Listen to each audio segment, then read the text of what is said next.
اب آئیے کچھ اعتراض میں یہاں ان کے بیان کر رہا ہوں، بلکہ اعتراض نہیں ہے، یہ انہوں نے دلائل دیے ہیں۔ یہ ایک مولوی صاحب ہیں، ان کا نام ہے ابو زید ضمیر صاحب۔ غیر مقلدین آج کل ان پہ بڑا فخر کرتے ہیں اور مانتے ہیں کہ صاحب یہ بہت بڑے اس وقت کے اسکالر ہیں۔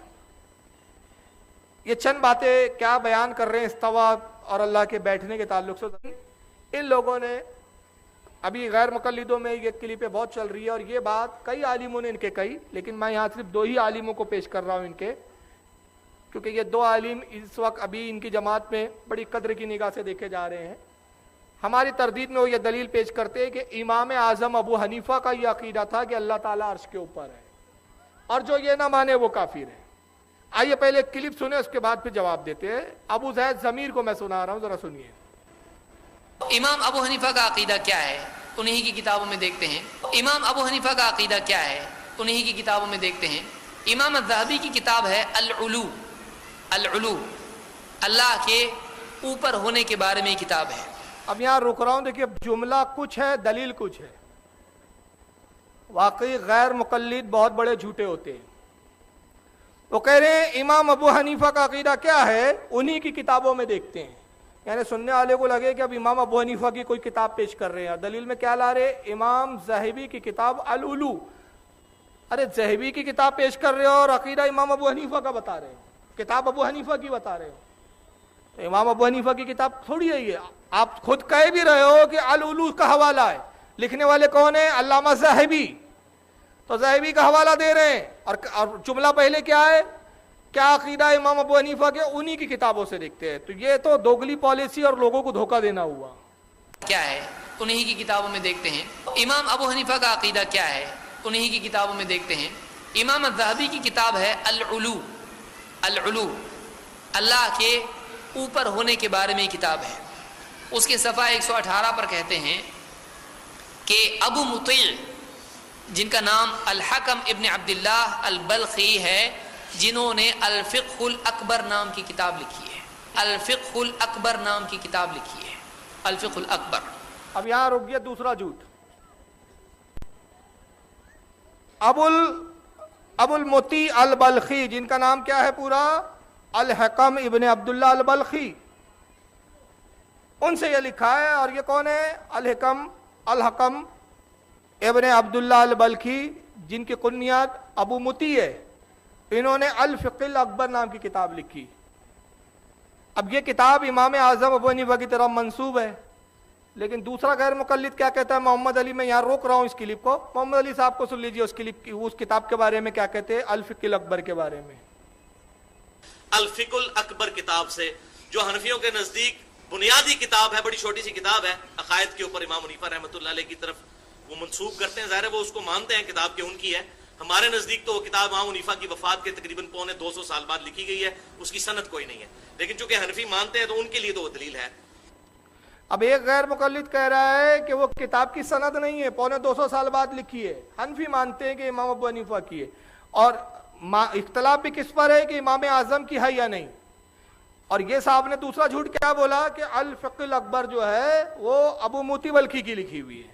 اب آئیے پھر وہیں سے سنیے کہ ابو مطیع بلخی کے بارے میں کیا امام بیان ابو ہے۔ حنیفہ کا عقیدہ یقول الاکبر، کہتے ہیں سألت ابا حنیفہ، میں نے امام ابو حنیفہ سے پوچھا، عمن یقول، کسی آدمی کے بارے میں جو یوں کہتا ہے لا اعرف ربی فی السماء او فی الارض، میں نہیں جانتا، مجھے نہیں معلوم اللہ آسمان میں ہے یا زمین پہ ہے، میں نہیں جانتا اللہ آسمان پر ہے یا زمین پر، مجھ کو نہیں معلوم۔ فقال قد کفر لأن اللہ تعالی یقول الرحمن علی العرش استوى وعرشه فوق سماواته۔ امام ابو حنیفہ کا جواب کیا ہے؟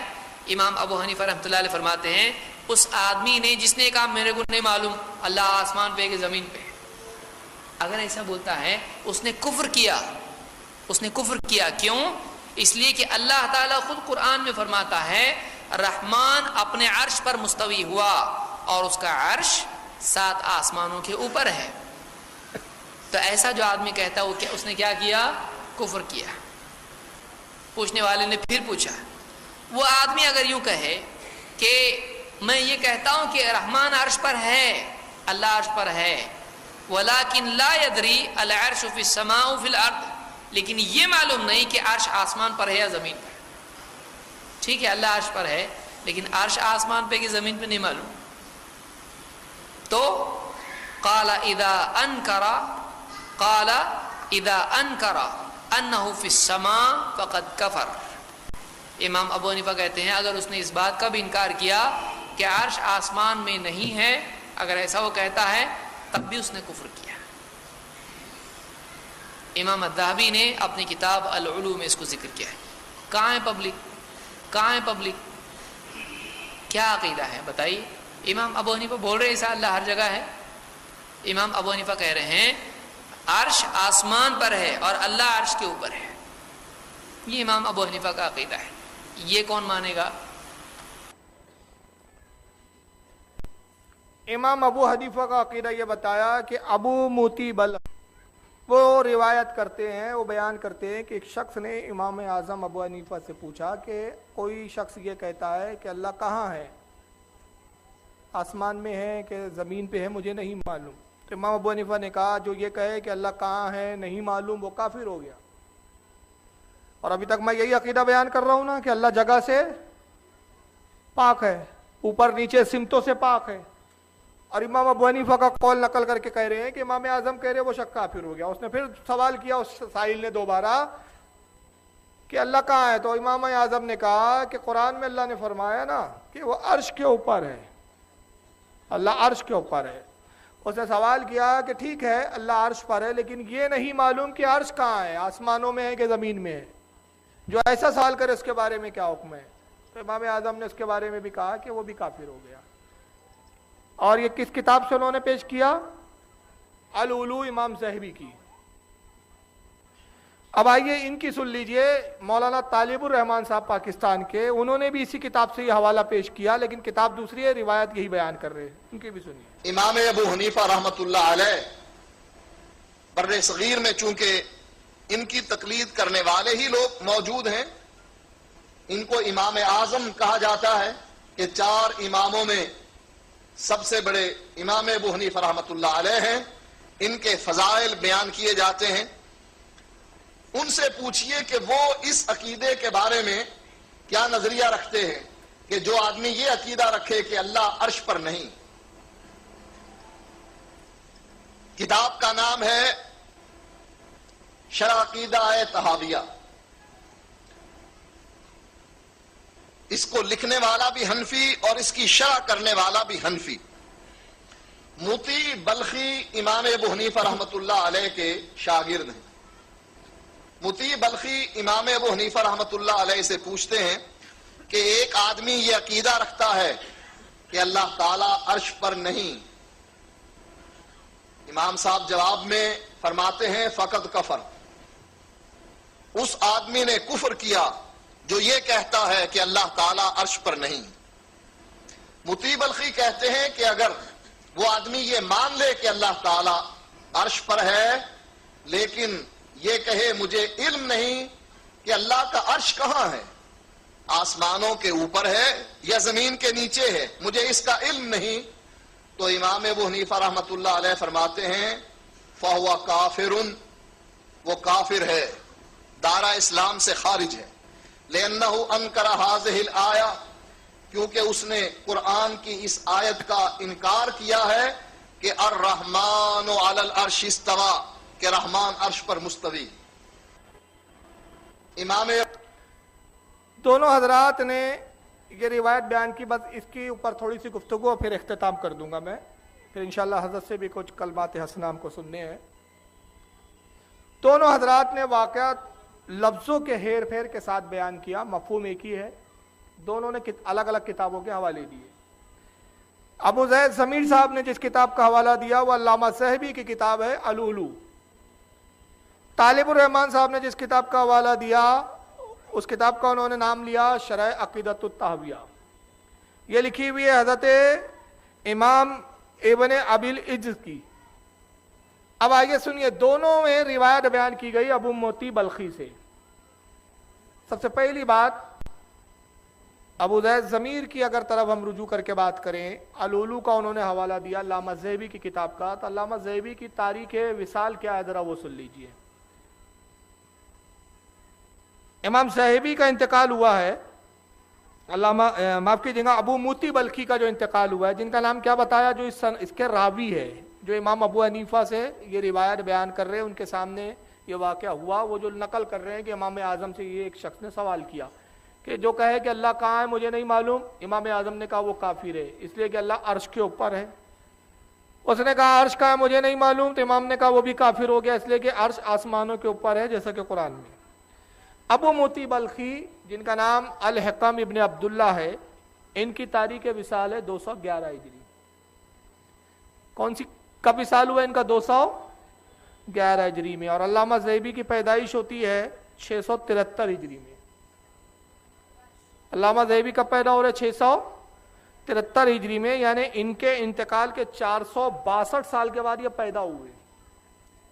اور دونوں جناب نے چالاکی کیا کی کہ ابو الموتی بلخی کی وہ سند کہاں سے کیسے یہاں تک پہنچی علامہ ذہبی تک، یہ ابو ضمیر نے بیان نہیں کیا، اور ابو موتی بلخی سے یہ جو صاحب کتاب شرح عقیدۃ الطحاویہ ابن ابی العز، ان تک یہ سند کیسے پہنچی، وہ سند دونوں نے غائب کر دی، اس کی سند ہی نہیں ہے اصل میں۔ اور جس روایت کی سند نہ ہو وہ روایت منقطع ہوتی ہے، قابل اعتبار سند ہی نہیں ہے کہ ابو موتی بلخی سے ان تک آئی کیسے۔ علامہ ذہبی ڈائریکٹ ابو موتی بلخی کا قول نقل کر رہے ہیں، اور دونوں کے درمیان میں فاصلہ کتنا ہے؟ 462 ہجری کا۔ تو سوال یہ ہے کہ ابو موتی بلخی نے یہ کہا علامہ ذہبی تک آئی، تو اس درمیان کے سارے راوی غائب ہے، 462 سال کے سارے راوی غائب ہیں، ایک بھی راوی نہیں، کہ روایت تو منقطع ہیں، اور جو روایت منقطع ہو وہ قابل اعتبار نہیں۔ اب دوسری طرف آ جائیے، شرح عقیدۃ الطحاویہ کا حوالہ دیا انہوں نے، ابو کیا نام ہے، طالب الرحمان صاحب نے۔ شرح عقیدۃ الطحاویہ کے مصنف کون ہے؟ ابن ابی العز، ان کا وصال ہوا، ختم کر دیں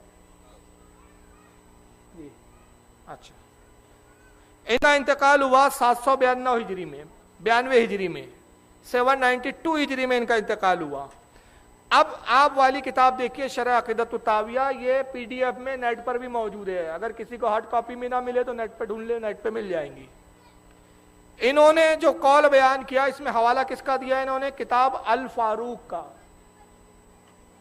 شرح عقیدۃ الطحاویہ کے جو مصنف ہیں، انہوں نے لکھا ہے کہ یہ روایت کس کتاب میں ہے؟ الفاروق، کتاب الفاروق۔ اب کتاب الفاروق کے مصنف کون ہیں؟ ابو اسماعیل انصاری الحروی، جن کا وصال 481 ہجری میں ہوا۔ تو ابو موتی بلخی جن کا وصال 211 میں، اور الفاروق کے مصنف ابو اسماعیل انصاری الحروی 481 میں، تو ابن عز شرح طحاویہ کے جو مصنف ہے اور ابو موتی بلخی، ان دونوں کے درمیان میں جو فاصلہ ہے، دونوں کی جو آپ وصال اور پیدائش کی تاریخ جوڑیں گے تو 270 ہجری کا، 270 سال کا فاصلہ ہے۔ تو ابو موتی بلخی سے ان کی کوئی ملاقات ثابت ہی نہیں، 270 سال کے بعد یہ پیدا ہوئے ان کے، اس کی بھی بیچ کی ساری سند غائب ہے، یعنی اس کتاب میں بھی سند نہیں اور اس کتاب میں بھی سند نہیں، دونوں کتابوں میں سند غائب ہے۔ شرح عقیدۃ الطحاویہ میں جس کتاب کے حوالے سے روایت بیان کی گئی وہ الفاروق ہے، یہ کتاب آج موجود ہی نہیں ہے۔ کوئی بھی اہل حدیث اگر جس میں دم خم ہو تو یہ کتاب الفاروق ہم کو دکھا دے، یہ کتاب دنیا سے ناپید ہو چکی ہے ہی نہیں۔ پھر پانچواں پوائنٹ یہ ہے کہ کتاب الفاروق معتبر بھی نہیں ہے، اگر وہ کتاب اول تو ملتی نہیں ہے، اب کسی قدیم نسخے میں، کسی قدیم لائبریری میں اگر کسی کے ہاں ہو، مل بھی جائے مشکل سے، تو یہ معتبر نہیں۔ اس کی دلیل کیا ہے؟ خود علامہ ذہبی جن کا حوالہ ان صاحب نے دیا ہے، جن کی وصال کی تاریخ 748 ہجری ہے، اپنی کتاب جرح و تعدیل اور اسماء رجال کی بڑی مشہور کتاب ہے سیار الاعلام النبلاء، جلد 18 صفحہ 509 پر وہ لکھتے ہیں کہ کتاب الفاروق میں ضعیف، باطل اور موضوع ہر طرح کی حدیث ہے۔ علامہ ذہبی اس کتاب کے بارے میں خود کہہ رہے کہ کتاب معتبر نہیں ہے، کہ اس میں باطل حدیثیں بھی لائی گئی ہے، باطل روایتیں بھی بیان کی گئی ہے۔ اسی طرح امام ابن حجر عسقلانی متوفی 892 ہجری، 892 ہجری میں ان کا انتقال ہوا، فتح الباری شرح البخاری جلد 13 صفحہ 468 پہ فرماتے ہیں کہ کتاب الفاروق کا جو لکھنے والا تھا اس نے اپنی کتاب میں بہت مبالغے سے کام لیا، بڑا چڑھا کے لکھتا تھا۔ مبالغہ عموماً ضمن میں بیان ہوتا ہے، ضمن میں کہ جھوٹ بولنا، گڑ دینا، بڑا چڑھا کے بیان کرنا۔ ابن حجر کہتے ہیں کہ اس کی وجہ سے لوگ الفاروق کے مصنف ابو اسماعیل الحروی کو تانا دیا کرتے تھے، جھوٹا اور کذاب کہا کرتے تھے۔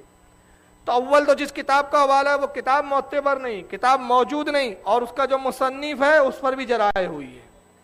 اور پھر ابو موتی بلخی جو ہے جس کا یہ حوالہ نوٹ کر رہے ہیں، یہ راوی بھی معتبر نہیں۔ اب یہ بہت ساری رائے ہیں لیکن ابھی وقت نہیں اتنا، میں صرف نام لے کے ایک اجماعی طور پہ بات عرض کر دوں کہ علامہ ذہبی ہو، ابن معین ہے، امام نسائی، امام احمد ابن حنبل، امام ابو داؤد، امام ابن حبان، امام بخاری، امام ابن حاتم، یہ تمام محدثین نے لکھا اس کے بارے میں، ابو موتی بلخی کے بارے میں، کہ یہ ضعیف راوی ہے، جھوٹی حدیثیں گڑا کرتا تھا۔ بعض نے کذاب تک کہا اس کو کہ بہت ہی بڑا کذاب ہے، بہت بڑا جھوٹا ہے۔ تو ابو موتی بلخی جس کی یہ روایت بیان کر رہے ہیں وہ راوی بھی معتبر نہیں ہے۔ اور پھر سب سے بڑی مزیدار بات کیا ہے، طالب الرحمان صاحب نے موتی بلخی حنفی، لکھنے والا حنفی، بیان کرنے والا حنفی بول کے زور دیا کہ حنفیوں کی کتاب میں لہذا بات بڑی معتبر ہے، لیکن خود طالب الرحمان صاحب نے کتاب لکھی تبلیغی جماعت والوں کے رد میں جس کا نام ہے تبلیغی جماعت کے عقائد، صفحہ نمبر 52 پر وہ خود کہتے ہیں اس راوی کے بارے میں، ابو موتی بلخی جو ہے یہ انتہائی کذاب اور جھوٹی حدیث گڑھنے والا ہے۔ جس راوی کے بارے میں خود یہ جرح کر چکے، اب اپنا مطلب تھا تو یہاں دوگلاپن انہوں نے یہ کیا کہ اسی راوی کو معتبر بتا کے پیش کر دیا۔ تو لہذا یہ روایت بالکل صحیح نہیں ہے، قابل اعتبار نہیں، اور ابو موتی بلخی کی اس روایت سے قطعاً ثابت نہیں ہوتا کہ امام اعظم ابو حنیفہ کا یہ عقیدہ ہے کہ اللہ تعالیٰ عرش پر بیٹھا ہے۔ اہل سنت کا یہی عقیدہ ہے کہ اللہ بیٹھنے اٹھنے چلنے پھرنے سے پاک ہے، جگہ سے پاک ہے، عرش پر بیٹھنا اس کی شان نہیں ہے، اس لیے کہ عرش حادث ہے، پہلے نہیں تھا، بعد میں وجود میں آیا۔ دوسری بات، عرش مخلوق ہے، اللہ مخلوق کا سہارا لینے سے پاک ہے۔ عرش پر بیٹھنا اللہ کی شان نہیں بلکہ یہ اس کی ذات پر عیب لگانا ہے۔ عرش پر بیٹھنا کس کی شان ہے؟ عرش پر بیٹھنا اس کی شان ہے جو تمام مخلوق میں سب سے افضل ہو۔ اور سب سے افضل ذات کون ہے؟ ہمارے نبی کریم صلی اللہ تعالی وسلم، ان کی شان ہے کہ عرش پر جلوہ گر ہو۔ اس کو مفسرین نے بھی اپنی تفسیروں میں لکھا کہ قیامت کے دن عرش پر رسول اللہ جلوہ گر ہوں گے، اور اس کو اعلیٰ حضرت نے یوں بیان کیا، وہی لامقا کے مکی ہوئے، سر عرش تخت نشی ہوئے، یہ نبی ہے جن کے یہ ہے مقا، وہ خدا ہے جس کا مقا نہیں، وما علینا الا البلاغ المبین۔